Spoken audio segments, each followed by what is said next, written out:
はい、こんにちは。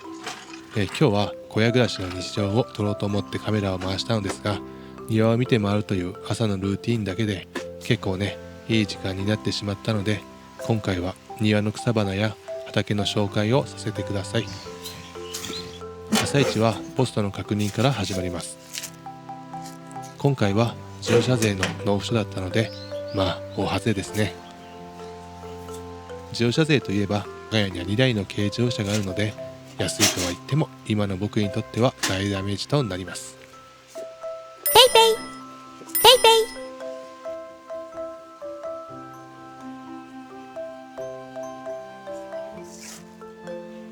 ペイ。これはハルジオンって、雑草なんですけど、通称ね、貧乏花って言いますね。蝶々。ほら、来た。入っちゃった。これね、通称貧乏花と呼ばれるものですよね。子供の時に教えられて、これが入ってくる家はね、貧しくなるっていう風に言われたんで、一生懸命ね、見たら抜くように言われたんですよね、子供の時に。何なんですかね。確か栄養がないところにも桜でしたっけ？貧乏花ってね。ひどい言われ方ですよ。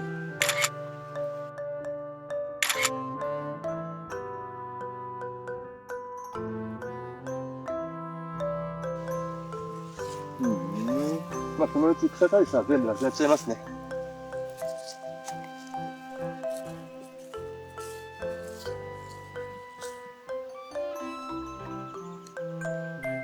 これは2014年の春くらいに植えた山椒ですね。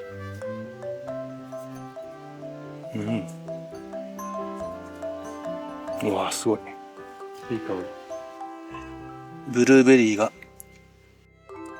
ここがブルーベリーのところですね。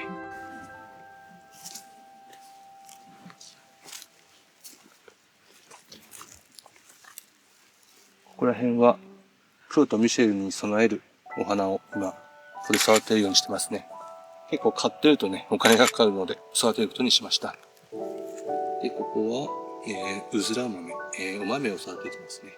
育つかちょっとわかんないですけどね、お豆ね。で、いちごあるかな？いちごがあるといいんですけどね。昨日取っちゃったんですが、あった。これ、よいしょ。ほら、今日もね、1個ありましたね。昨日取っちゃったんですが、今日も1個ありました。持ってきましたね、これね。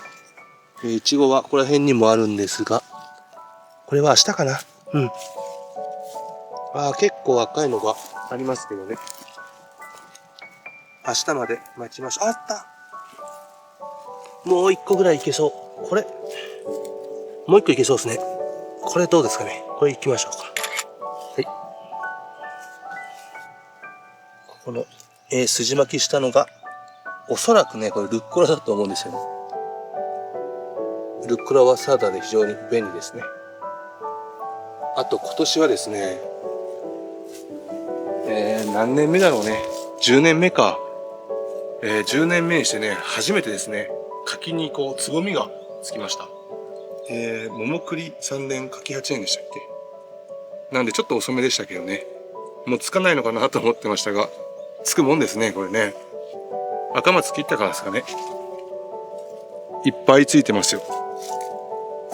昔初年度ですよね。植えた時は柿渋を取りたいなと思って。これ確か渋柿のはずですよ。いっぱいついてますね。すごいな。これは、ちょっと植え替えたんですよね。これ小屋を作るっていうので邪魔になって、あっちに移動させたんですけど、なんか根っこが残ってたみたいで、こっちもまた生えてきてね、すごい生命力ですよね。なんでこっちもね、あっちほどではないですけど、こっちもつぼみがついてますね。ちっちゃいのがね。やっぱり赤松を切ったからか、こっちもね、ちょこちょこと、ここら辺はちょっとついてますね。つぼみがつきました。ってことはやっぱり柿、もしかしたらなるかもしれないですね、今年ね。楽しみですね、これね。これ今後も、追っていきたいと思うんでね、楽しみにしていていただけたらなと思います。あとはどうでしょうか、このお風呂小屋にアーチ状にね、なんか合わせようと思ってやったものが、いい感じに張ったのかなと。ちょっとワイルドすぎますかね。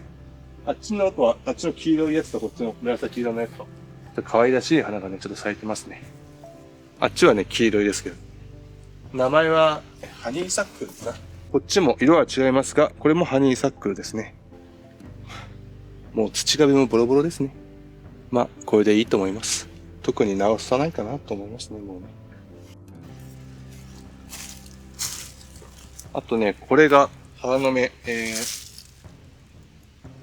ちょっともうこれは伸びちゃって食べれないんですけども、これがですね、春食べる、タラの芽ってやつですね。随分大きくなりましたね。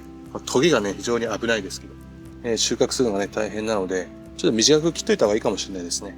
で、今年はね、取るのすっかり忘れちゃいました。で、これが、枝をね、隣の土地に入っちゃうんで、枝を切った栗の木ですね。いっぱいまた生えてきましたね。すごいですね。どこまで成長するのかわかんないんですけど。まあ、ここへ出てもね、枯れちゃうかもしれないですけどね。とりあえずこんなにいっぱい芽が出てきました。すごいですね。生命力がね。この上水桜。ちょっともう小屋が潰されそうなんで切ったものなんですが、すごいですね。これもね、また生えてきましたね。広葉樹っていうのはね、こうやって生命力が非常に強いんですよね。これが針葉樹だったらもう切ったらおしまいなんですけどね。でうちはいっぱい赤松切ったんですけど、赤松はもうね、みんなそれで終わりですね。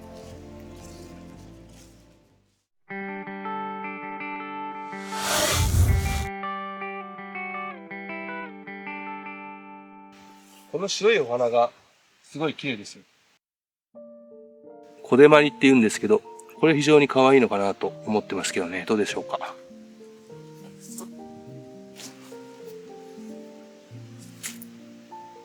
ここはね、黒とミシェルが、眠ってますね。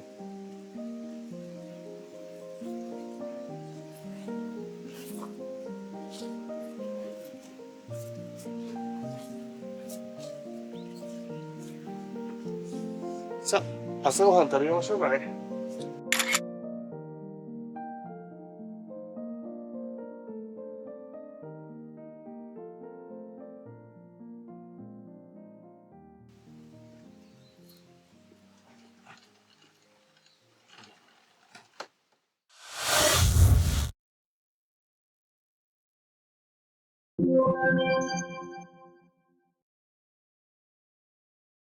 今回紹介するのはプチブロックというレゴみたいなものなんですが、これがね非常に良かったですね。子供の頃に遊んだパズルみたいに普段使わない部分の脳みそが刺激されるような感覚がありました。